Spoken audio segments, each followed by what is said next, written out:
So today I wanted to talk about the reason why I do not agree with the term partner or best friend for our spouses. The first part is the partnership. As you know, partnership, it starts with conditions, and there is a sociological term for that, and it's called the exchange theory.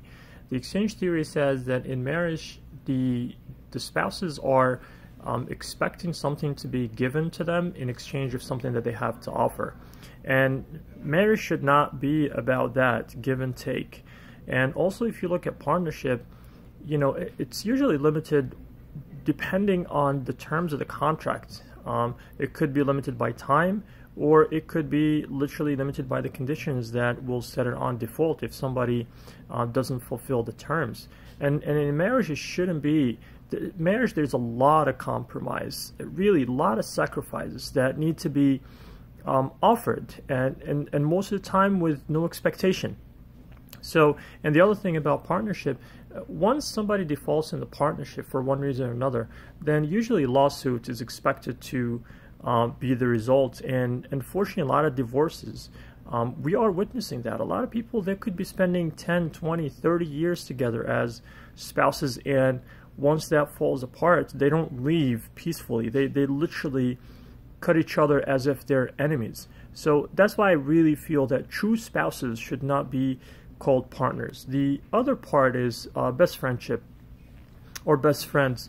The best friendship that you could get usually is considered to be with the person that really tells you the best things about yourself, the person that makes you feel good, and the list goes on and on.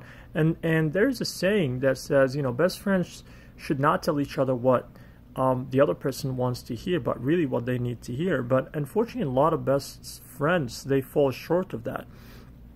And, you know, and even the best friends who might tell you what you need to hear, a lot of times that, you know, physical distance with time, it kind of like, you know, has its toll on that friendship. Not necessarily that, you know, you're not best friends anymore, but really you kind of like you're not in touch as, you know, as often as you used to. But spouses, you know, sometimes they have to leave for work, you know, for other reasons, and they have to travel, and they have to be physically away from each other for a period of time. And true spouses, that physical distance does not have an impact on them. And speaking of distance, even when your spouse is not with you physically, even though you're in the same city, for instance, right now it's the winter, snow is falling, you know, from time to time when you have storms, your best friend, you might pick up the phone and say, you know, hey, how you doing? And, you know, and that could be the end of it. Your spouse, even if they say, we're fine, we're at work, you know, you don't feel safe yourself. You don't feel safe until your spouse is home with you.